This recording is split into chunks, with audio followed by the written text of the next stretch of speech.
All right, guys, let's check out this Luminox Series 8880.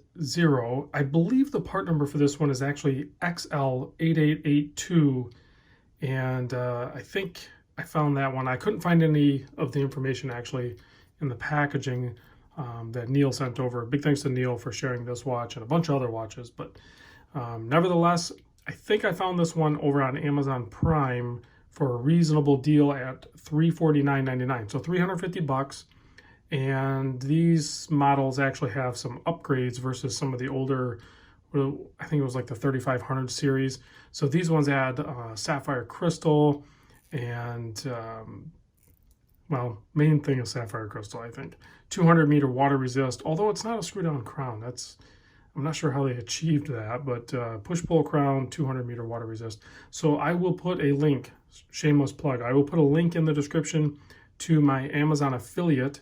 So if you decide to purchase one of these through Amazon Prime, use my link. I get like I don't know, they do something where I actually get like some sort of Amazon money or something. I don't know how it works, but it works. So anyway, case size on this, 45.5 millimeter. So it is like, I think they call it a 45 millimeter watch. I measured at 45.5 from here to here. But keep in mind, like a G-Shock, they're gonna wear so good on wrist, even on a larger case size, because this thing only weighs 74 grams. That's with the rubber strap and the metal hardware. So it's nice and lightweight, and I'll give you a wrist shot here in a moment. But 45.5 millimeter lug, not lug, the width of the case, 51 millimeter lug to lug. And that's all the way out to the extreme. It's probably actually more like a 50. And then you can see it's actually pretty thin at 12.9 for its size. I mean, it's thin for its size. You know, for its dimensions, 45 by 50, 51, and only being 12.9. That's pretty good proportions. So 23 millimeter lug width. Luminox does that, guys. They do weird lug widths, 23s and whatever weird sizes. That's pretty much standard. Nice size crown on this, easy enough to grip. Like I said, it is a non-screw down, so first position would adjust your date, second position would hack the movement and adjust the time. Easy enough to do, as you can see. Now, part of that thickness is because you have these tritium tubes on the handset. So you have to space that handset apart so when they rotate around, they don't hit each other. And that also requires a special movement. So I looked at the movement. On these quartz ones, I do like to look up the movement and just see how much Esslinger charges. And I'll put a link to their website with the movement that's in this. I believe because I've actually swapped a movement in a Luminox in an old video. I picked up a Luminox non-running. I assumed it was the battery. It turned out it needed the movement.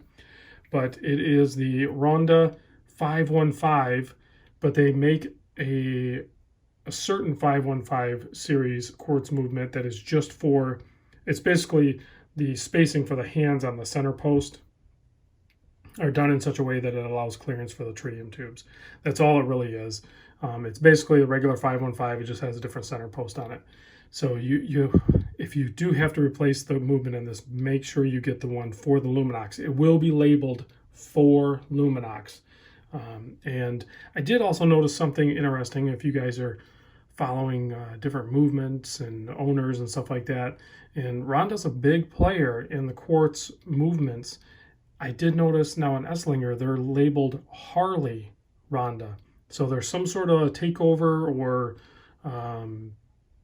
joining of forces or something, but they're now called Honda or Harley. Yeah, they should call them Honda, right? Harley Ronda. Harley Ronda 515, and all of their movements are labeled that way now. So interesting. Anyway, that movement that is in this thing, if you buy it from Esslinger, I can't remember if they come with batteries or not, but it uses a 395 battery. Battery lasts about 50 months, so about 4 years. And that movement is only $20. So worst case scenario, and you guys can do this. I know changing dials and hands and everything like that can be difficult, but even if you were to take it to a local watchmaker, they can swap that movement for you for a reasonable price. So, and that's worst case scenario, because I've heard people complain that their movement stopped working. I've never personally owned a watch where the quartz movement died.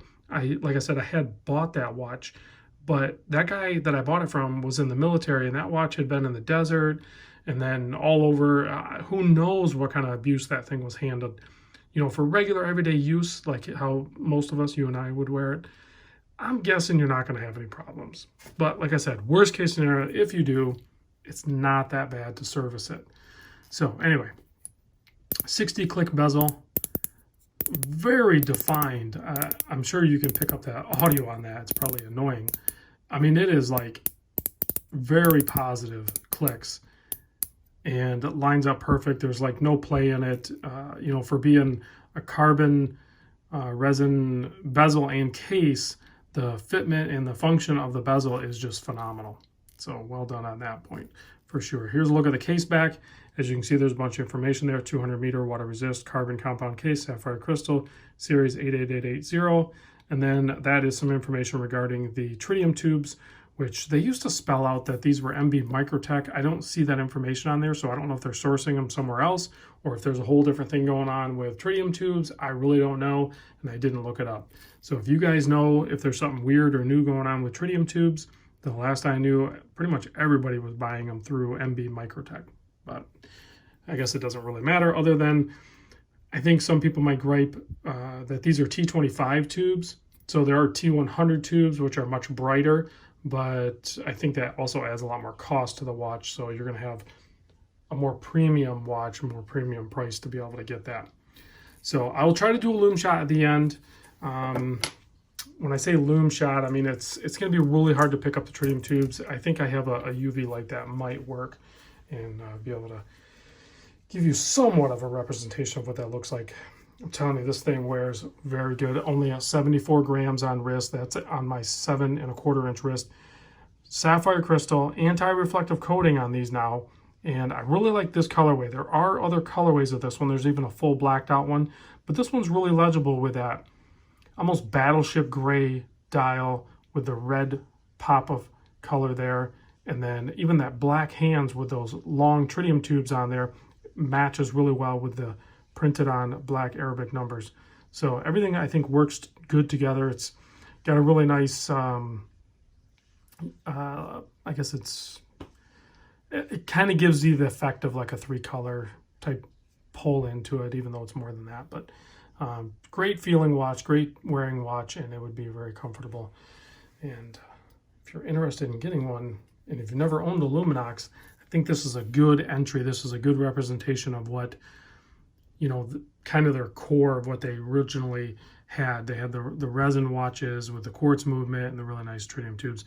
They're doing some other really cool stuff, and hopefully I'll get more Luminox in because they're doing some automatics and some stainless steel and all that stuff. So let's see if we can see the tritium tube. I think you might be able to see those. If not, there's mostly green tubes, and then you have the orange at the pip, and then on the 12 for orientation, and then of course on the hand set, excluding the seconds hand. So plenty legible. And then once your eyes adjust to the light or lack of light, then you will definitely be able to see the tritium way, way, way deep into the night because it never stops glowing. Thanks for watching, guys.